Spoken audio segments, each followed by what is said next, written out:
Well, Hyundai Australia has an all-new model rival to the likes of the Mazda CX-9, the Toyota Kluger, and the Nissan Pathfinder. It's called the Palisade.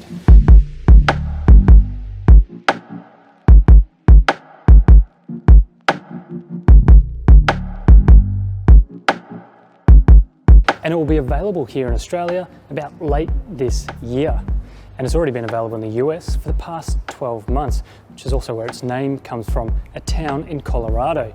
Much like the Tucson or the Santa Fe are also inspired by US names. However, this is a much bigger SUV than the Santa Fe. This will be the flagship for Hyundai Australia in its SUV lineup. It has 3 rows of seating that are available in 7 or 8 seat configurations, with the 7-seat removing the center row's middle seat so you have easy access into the back. And it's also a bigger car. It's about 22 centimeters longer. The wheelbase is almost 18 centimeters longer, so you get a lot more room. Now, it rides on a new platform for Hyundai, and it will be available here with 2 different engines, a 3.8 litre V6 or a 2.2 litre diesel turbo engine. Both come with an 8-speed automatic transmission. But for now, we have absolutely no idea on pricing and exact specification until later, closer to the launch date. However, what we do know is that the model should basically look like this one, which is riding on 20-inch rims. However, it's inside that we really see the benefits of the new Palisade for Hyundai. Let's go have a quick look. Well, maybe they should have called it the Texas because it is bigger than Texas in here. I mean, we have 16 cup holders. That's enough for a coffee and a Coke for every kid on the way to soccer practice. It's ridiculous. Also 7 USB ports, probably a lot more practical. And we've also got 4 roof-mounted air vents as well, so 2 for each row. Now, a really cool little trick is actually you can diffuse those, so rather than having the air belt straight down on your face, you can move it and disperse the air so it's a bit of a softer feel over the top. Just a nice little touch. Now, for each row, also talking about that space, really impressive. I've sat in all these rows, or the last 2 rows, definitely enough room for adults to sit back there. Even in the 3rd row, you put 2 adults in there, that's going to be fine. Now, the boot, when all the rows is up, is actually 2.5 times bigger than what the Santa Fe has. It's 311 litres of cargo capacity.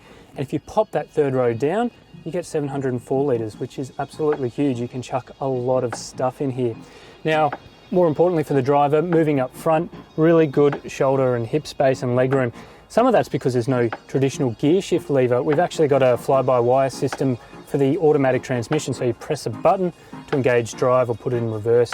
And it means we get this wider console here. We can more cup holders, of course, in the centre, but a lot of room to put with your phone. You've got wireless charging in here, and we've also got heated seats, ventilated seats. You've also got heated and ventilated seats on the 2nd row as well. Apart from that, traditional infotainment in the middle here, 10 inches wide.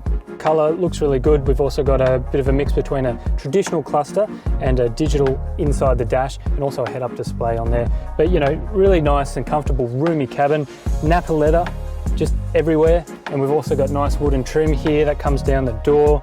You know, looks really quite premium. Now, what we're sitting in here with this also suede headliner is most likely going to be what would be a top spec, say something like a Highlander model. We don't know all of the spec and trim, but however, there will be all the double heated ventilated seats across. Most of what you can see in here is exactly what we will get in Australia. Now, that's just a quick preview. That's all we can really say about this car. No pricing, no exact spec trims, hopefully available Q4 2020, which means probably later this year we'll see pricing and then a launch. And we'll definitely give you our first drive. Really looking forward to seeing what this is like on the road and really getting to explore it. We'll give you more later.